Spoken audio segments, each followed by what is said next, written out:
How precious also are thy thoughts unto me, O God. How great is the sum of them. If I should count them, they are more in number than the sand. When I awake, I am still with thee. Search me, O God, and know my heart. Try me and know my thoughts, and see if there be any wicked way in me, and lead me in the way everlasting.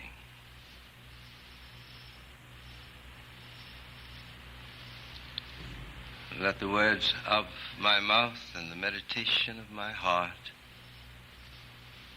be acceptable in thy sight, O Lord, my rock and my Redeemer. Amen.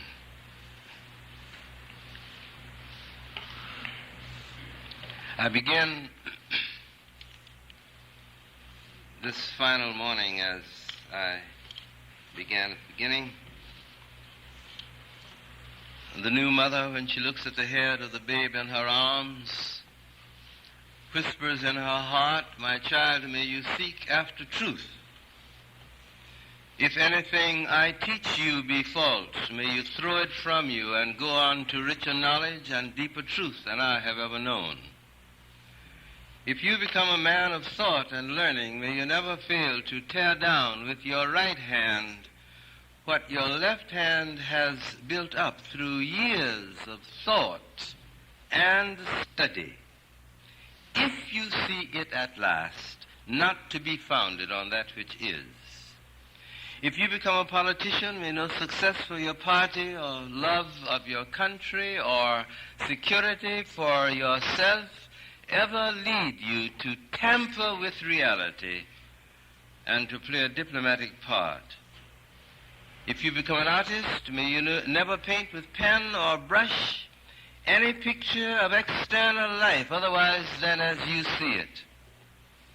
In all of your circumstances, my child, fling yourself down on the truth and cling to that as a drowning man in a stormy sea flings himself onto a plank and clings to it, knowing that whether he sink or swim with it, it is the best that he has. Die poor, unknown, unloved, a failure perhaps, but shut your eyes to nothing that seems to them to be the truth.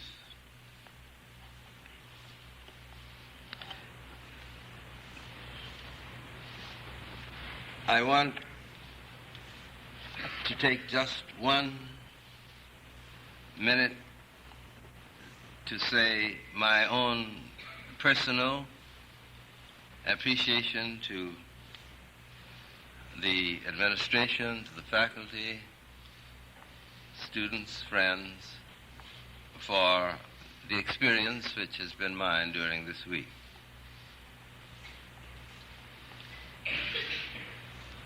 In so many little ways, you have shared simple, gratuitous expressions of kindness to which my own mind and spirit respond with enthusiasm. And I simply want to say thank you. We now come to the last leg of our journey, and I want to see if I can get in the compass of the time available what my reflections are about the Word and the preacher, the sermon,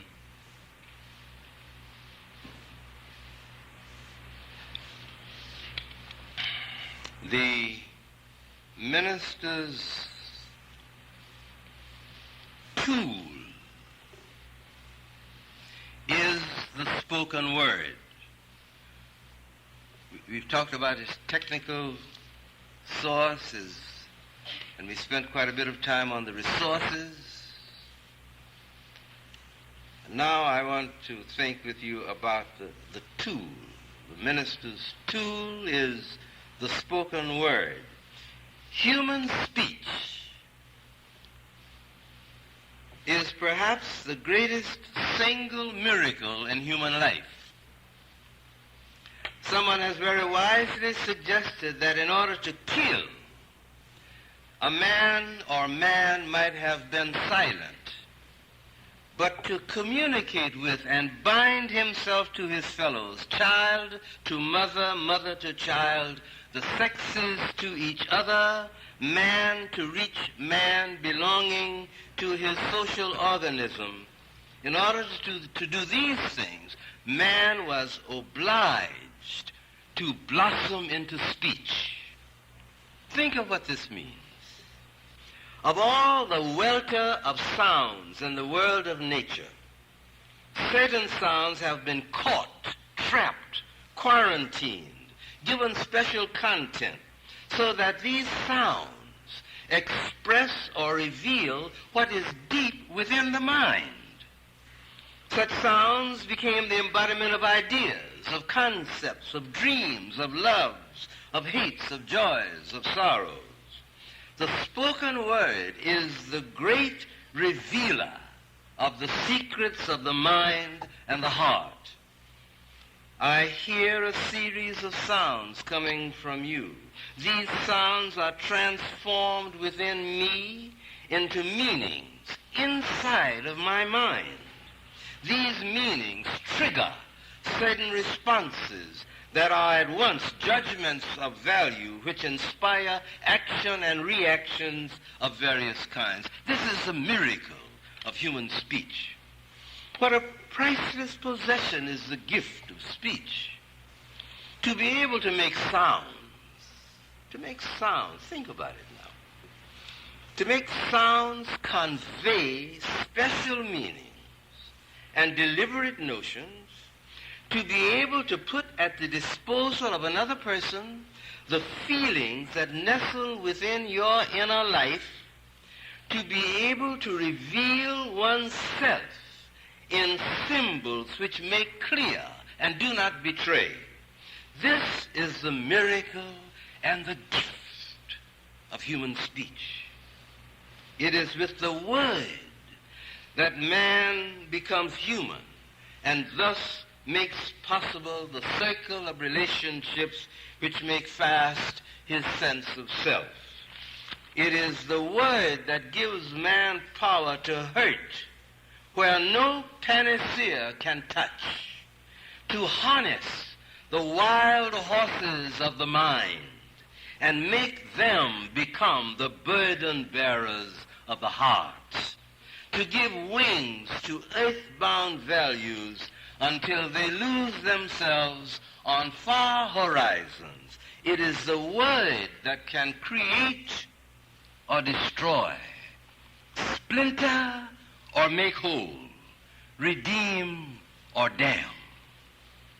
It is small wonder then that man tends to worship the sound of his own voice, and to give to this an authority greater than anything that remains when all words have been said.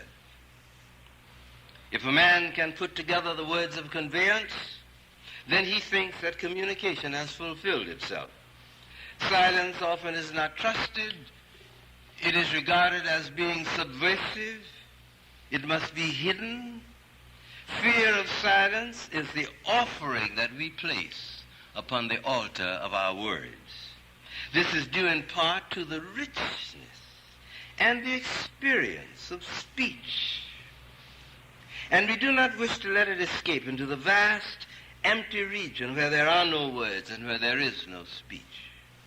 Therefore, it is important to remember that it is out of the silence that all sound comes. It is in stillness that the word is fashioned for the meaning it conveys. Here, the sound without sounds, the sound without sounds can be most clearly heard, and the meanings out of which all values come can be plumbed. Now, to illustrate what I mean by the sound without sounds, one of the most dramatic moments of my early ministry came when, as a summer assistant, I was called to the hospital to minister to a dying man. When the nurse took me to his bedside, she leaned over and said to him, "Mr. X, you've asked for a minister, and the minister is here." And she disappeared. A complete and utter sense of helplessness and impotence swamped me. I took his hand in both of mine. His eyes were closed and his breathing was heavy and unsteady. I bowed my head, closed my eyes, and emptied myself in private supplication to God without uttering a single sound. And after a long and what seemed to me to have been an interminable period, my spirit found rest and quiet. I opened my eyes simultaneously with his opening his eyes. Then with great effort he said, "Thank you. I understand." And he died. Words are sometimes so charged with feeling, so crowded with concentrated thought, that they are shattered, smashed, and all their churning contents spilled to burn their way like liquid fire through the mind. Always the preacher must understand that to separate words from true and hallowed meanings, to strip words of their acquired clothes, to make words serve in strange lands and far-off places of the mind, to use them as agents of deceit, as songs to flail and abuse, as measures of manifestations of pride and illusion. All this is to degrade a most precious gift of God and betray the high calling which is the minister's command from God. Permit me to digress just sufficiently to point out that prior to human speech, there must have been communication between developing man and his fellows. It is for this reason that even now, when our feelings move to their profoundest level, what happens? We become inarticulate. We become speechless. It is as if the mind dropped back into a previous, vast feeling continuum. Have you not observed that there comes a time in any profound relationship between two human beings when words seem at once inadequate, too limited? Communication then takes place in a dimension of relatedness which obtained prior to the development of human speech. Now, this may sound far out to you. I don't know how it sounds. But what I'm saying is that there, in my thought, there is a previous continuum of awareness of the grounds of communication that antedates the articulation in utterances. And a lot of interesting work is being done in this field. Now, just to further digress, and then I won't do it again because I've got to get through today. I'm not going to turn a lot of pages because I worked too hard on this.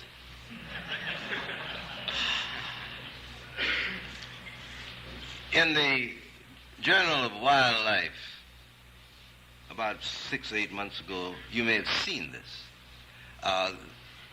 There's an article written about the man who developed the lie detecting machine. What is it called? A polygraph. And he's working in his laboratory in New York, and he had made an interesting discovery. And that was that if he attached the instruments of the polygraph to the plants in his office, that the plants reacted to the emotional content that was his at the moment and at the time. But the newspaper reporter was quite cynical about this. And he said, I'll give you a demonstration. Now, my assistant can't stand these plants. When I go away, he won't even water them. And I'm sure they don't like him. So he attached the instruments, the wires, to his plants. So the indicators were clearly there and operating. Then he buzzed for his assistant to come into the office. And as soon as his assistant hit the door, the dials went...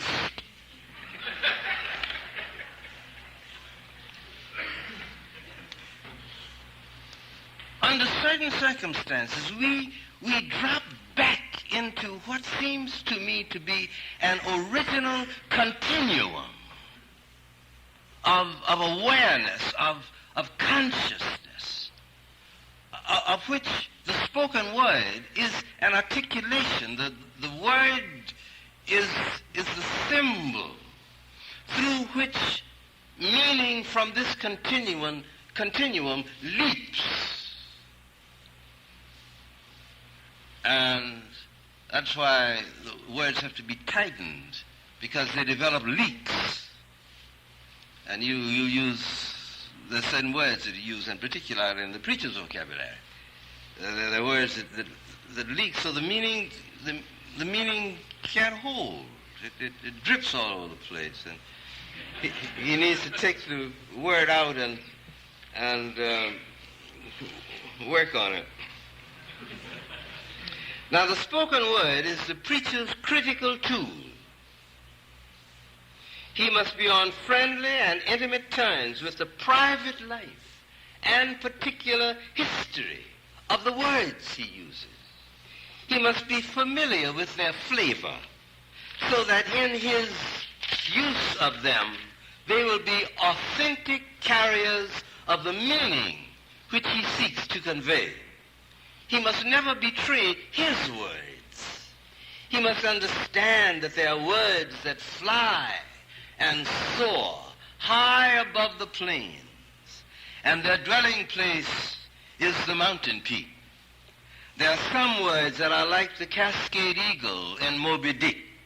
When the Cascade Eagle is flying in the gorge, he is higher than the highest soarer above the plains, because his gorge is in the mountains.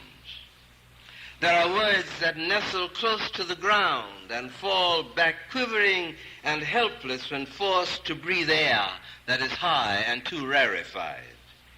There are words that sing, and if they're not used as a part of a chorus, true to their nature, their sounds will be discordant and unharmonious.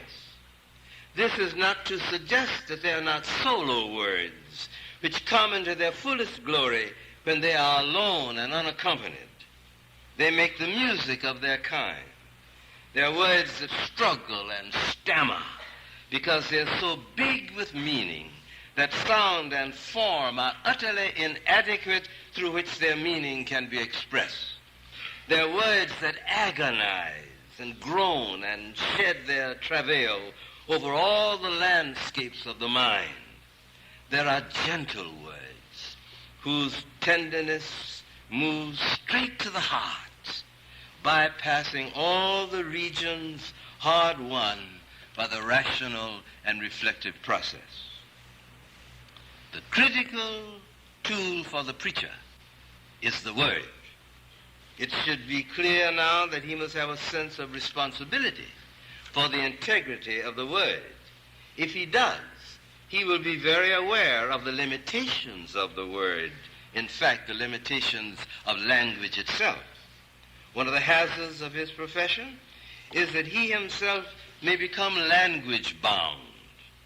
And by this I mean he may be so enamored of the magic of the words that he fails to recognize that language in essence is an abstraction. Even as language may convey meaning, it also restricts meaning. We are never able to say all that we mean when we use our words. In fact, at various stages in our lives, we may use the same words, while what we mean at these various stages may be very different. For instance, when a baby who is just learning to talk says, "Mommy, I love you," when the same baby is 5 years old, he says to his mother, "I love you." When he's a teenager, he may say to his mother, unless he's too self-conscious, "I love you." When he's a young adult, he says to his mother, "I love you." When he's mature with children of his own, he says to his mother, "I love you." When he's full of years, he may say to his mother, "I love you." All the way, he uses the same 3 words, but each time the meaning carries with it something inclusive of, but more than, what was meant previously. When in the vernacular or in desperation or in anger we say, "Words fail me," this is apt to be a truism. Language limits, restricts, imprisons meaning often. How perilous this fact is for the preacher. It is so easy for him to become language bound, to the detriment both of communication and his message. There are times when the preacher, under the inspiration of a high moment, may give utterance to a transparent word through which vast meaning leaps into the mind of the hearer. Now, when that happens, so satisfying may be such an experience to the preacher that the phrase, now mark my words, the phrase that was luminous continues to be a part of his working verbal equipment, even though it is no longer transparent and symbolic of great insight. My first preaching assignment at the university was out in California, at Stanford, in the winter of 1929. As I traveled to Palo Alto from Atlanta, Georgia, where I was living, I worked hard and long on fashioning and refashioning, shaping and reshaping, pruning and repruning the message until in my mind it was a finished, artistic expression of the word. After the sermon, Dr. Gardner, who was a chaplain at the time, invited me to accompany him to his home for a spot of tea, as he said. He was an Englishman. Before I would be called for to have lunch with a group of students. We walked down the road. They had roads at Palo Alto in those days. We walked down the road, his arm in my arm, as he, in a mood of great creative nostalgia, described the beauty of the English countryside in the springtime.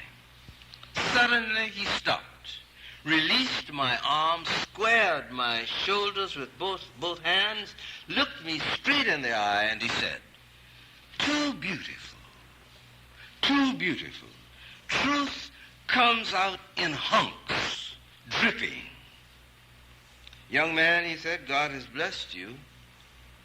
Now don't show your ingratitude to him by taking his insights and working them over, polishing them until all the life is taken out of them. so that they are beautiful, but dead. And with that, we resumed our walk, and he picked up the threads of his conversation about the beauties of the English countryside. The vision which the gospel inspires can never be contained in the spoken word, however pregnant of meaning that word may be. Somehow the meaning has to transcend the limitation of language and move directly into the stream of the life of the hearer. This is the indication of those familiar words from the road to Emmaus. Our hearts burned within us as he talked with us in the way.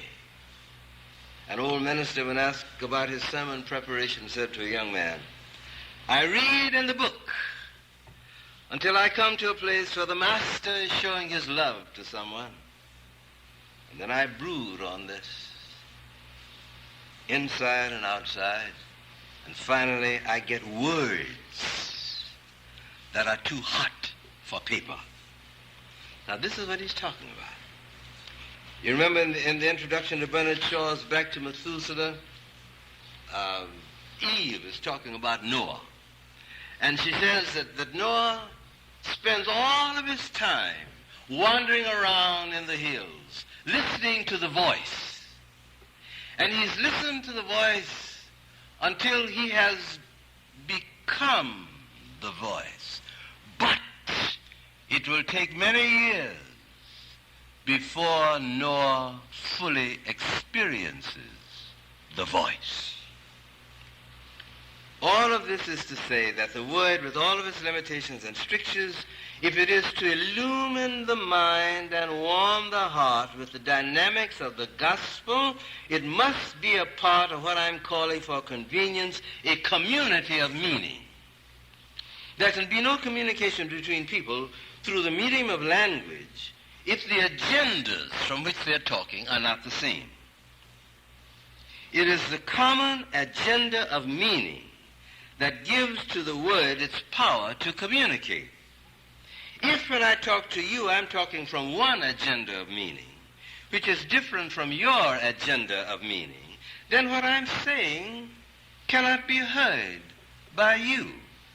This is what is called the gap, whether generation or theological.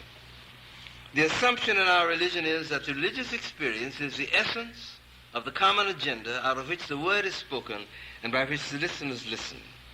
To state it categorically and in fine, the testimony of the Spirit, of which the preacher's word is a form of witness, finds a response in the witness of the Spirit in the heart of the listener.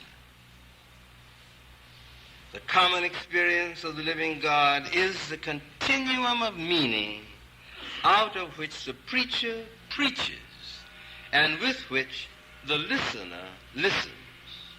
A preacher may be brilliant, eloquent, erudite, and articulate, but a sounding brass and a tinkling cymbal if his words are not a witness to the Spirit.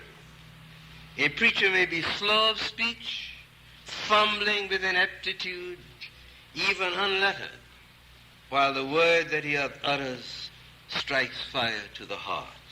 There is no substitute for the preacher's experience with the word to which he gives utterance. Let your words, then, the Master says, be yea, yea, and nay, nay. Anything else is from the corrupting one. Now I turn to part 2. Yeah, I'm doing pretty well. You may recall that in previous discussions I've spoken somewhat of the spiritual demands that are made upon the life, character, and commitment of the preacher. My assumption is that a necessity is laid upon him to preach the gospel in his own life and in the special exercise of his function as a deliverer of the word, to use the phrase. The weighty responsibility of the word has been discussed somewhat. I turn now to another aspect of the preacher's equipment. He must have the gift of a disciplined imagination. A word of caution is important here, because often there is a very thin line between imagination and exaggeration. The latter is apt to be a vehicle for exhibiting one's ego, for the vanity of point-making, and various other forms of self-aggrandizement. A disciplined imagination is very different. Its function is to provide windows for the mind and spirit, to look out upon the landscape and see the mighty works of God among the children of men. Many years ago, a brilliant young sociologist at Columbia University, who died at the beginning of what was the most promising career, left among his notes this paragraph, half cynical and yet carrying a very important insight. And I quote this: "And God saw everything that he'd made, and behold, it was very bad. On the seventh day, therefore, God could not rest. In the morning and the evening, he busied himself with terrible and beautiful concoctions, and in the twilight of the seventh day, he finished that which was of more import than the beasts of the earth and the fish of the sea and the lights of the firmament. And he called it imagination, because it was made in his own image, and those unto whom it is given shall see God." The gift of imagination, what is it? It is the peculiar quality of mind that enables a man to stand in his own place, defined by the uniqueness of his life story, and project himself into another person's life or situation, even as he remains himself.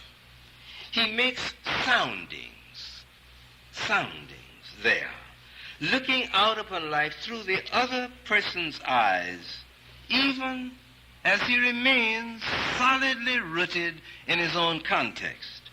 It is to inform oneself of the view from the other side.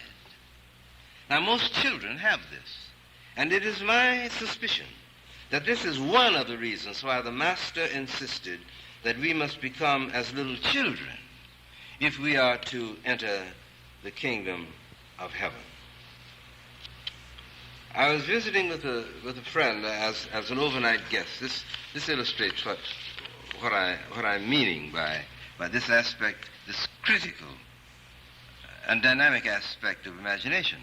I was visiting with this friend as an overnight guest, and in the morning I was sitting in the living room reading the morning's paper. And this little boy who was just learning how to ride his kitty cart rode in and stuffed his kitty cart at my feet and said, "Mr. Thurman, will you please help me change my tire? I just had a blowout." So I put the newspaper down. I helped him jack up his car, and we went through the etiquette of changing the tire. And then we put the jack away, and he got in his car and stepped on the starter, but the motor wouldn't turn over.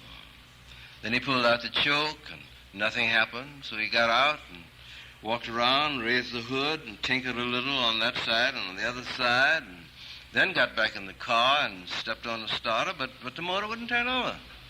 And I didn't want to watch him too directly. I kept him in my side view, and I noticed that his shoulders tightened, and a grim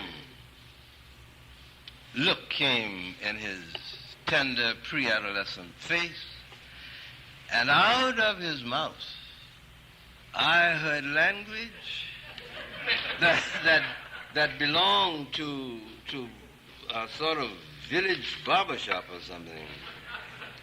And he was using the words that he'd heard his father use under such circumstances. And still, the motor wouldn't turn over.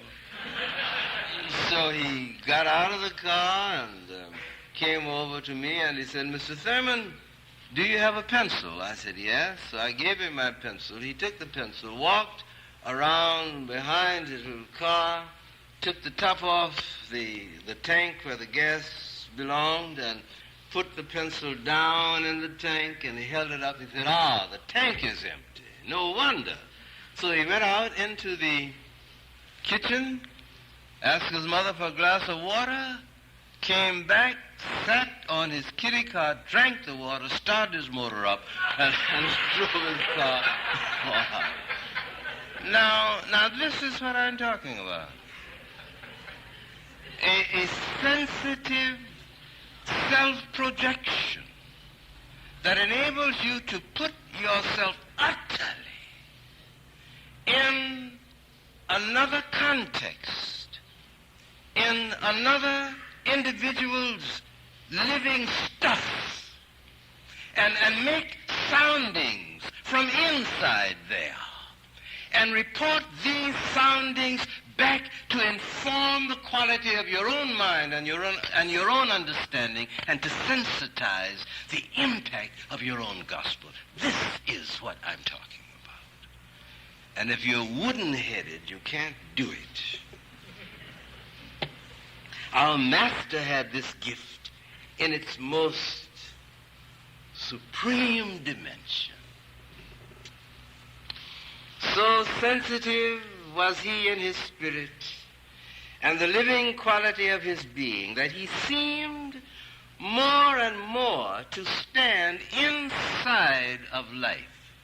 I mean, you read the Gospels. This is the thing that comes through. He seems to stand inside of life, looking out upon it as a man who gazes from a window in a room out into the yard and beyond to the distant hills. He could feel the sparrowness of the sparrow, the leprosy of the leper, the blindness of the blind, the crippleness of the crippled, and the frenzy of the mad. He could feel these. He became joy, sorrow, hope, anguish to the joyful, the sorrowful, the hopeful, the anguish. It is the preacher's gift of imagination that enables him to make available to his hearers the outpourings of his compassionate spirit, his tender heart, and his understanding mind.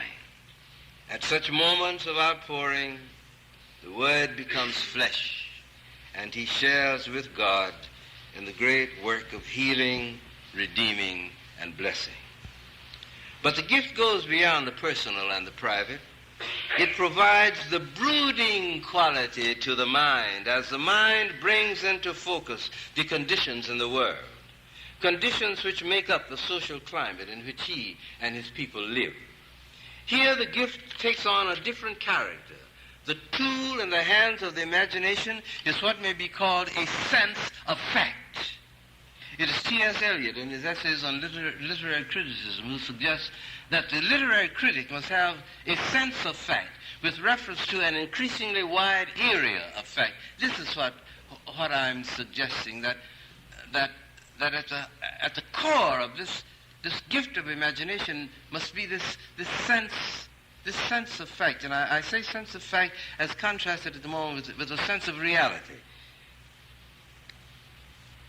In addressing himself to the times in which he and his people are living, he must take pains to know what he's talking about. Wherever possible, his information must be first-hand. He must not lean too heavily upon authorities unless in his judgment they have won the right to be authorities. This means study, investigation, reading, digesting, and this takes time. It is the preacher's sense of fact that is the raw material which his gift of imagination uses to design the hand of God at work in the world of men and things. Therefore, he is not a preacher or a declaimer of rumors, of hearsays, of gossips, or fads which feed the neuroses, the fears, and the prejudices of his people. Always his first question has to be, in this particular, what are the facts? We must be reminded that rumors and gossip are facts also. They must be judged or interpreted by other facts, but are never to be discarded as a part of unreality with which the minister deals. Modern life is so complex that a sense of fact with reference to government, politics, war, peace is very hard to come by. Therefore, a man has to settle for selective authorities upon whom he must depend for certain hard facts concerning contemporary society. Once he is satisfied at this point, then he must interpret their meaning in the light of the illumination that comes from the gospel of God. The miracle of holy insight that pervades the brooding mind of a man who seeks to understand the will and the purpose of God as revealed in the events in the world of man and nature is the special grace that comes to the preacher who has put his mind and life at the disposal of God. All of this is to say that the preacher must address himself to the problems of the day under the aspect of the eternal. In his interpretation of these problems, he must remain true to his calling and his dedication. In addition to the gift of imagination nourished always by a riding sense of fact, the preacher must have another gift, the gift of intimacy. It is in the exercise of this gift that the minister's role as teacher, guide, and reassurer finds most creative fulfillment. The worship service is the setting or the context in which this gift may be most effectively expressed again and again. For it must never be forgotten that the central moment of celebration of the human spirit is the worship of God. The service of worship is the collective and binding act of shared celebration. The sermon is at once, then, in this context, the lung through which the worship service breathes one breath. When this is achieved, the worshippers sense that in the spoken word all the meaning that they had been experiencing up to that point is made uniquely available to each as his own private insight. And this is the miracle of preaching. I'm not saying that the function of the sermon in the worship service is to confirm prejudices or idiosyncrasies and to make a sacrament of triteness, mediocrity, or bigotry. No. It is simply to say that the sermon belongs in and to the worship service and must, in many ways and at many levels, confirm the human spirit in its great quest for meaning, for significance, and for intentional living. I repeat, the highest act of celebration of the human spirit is the experience of the worship of God. It is the moment of all moments when the worshiper images himself in the presence of his God, when he has a sense of encounter with the supreme object of his devotion, and the ultimate ground of his self-respect is now authenticated. In such an experience and in such a moment, he is not a Unitarian or a Trinitarian, a Methodist or a Baptist, a theist or an atheist, male, female, black, or white, capitalist or communist, good or bad, but a human spirit laid bare in vital touch with what he recognizes as the God and creator of his spirit. It is as if the tidal wave of communal fellowship which he experiences in the congregation casts him up to the surface, and he stands there alone with his God. I bring this discussion to a close then by some reflections on the sermon itself. The sermon is the distillation of the thinking, reading, observation, brooding, and meditation of the preacher. The assumption is that it is his privilege to withdraw from the traffic of life periodically and regularly in order that he may take the kind of long, hard look at the world, the society, his fellows, and speak the authentic word which will stimulate the mind, inform even as he kindles the emotions, and inspire his fellows with a sensitivity to the presence of the living God. He is a part of the company of his fellows, making the same journey along the same way as they, which is their journey and their way. But he has a particular task and a particular responsibility. He must get bearings concerning the road ahead.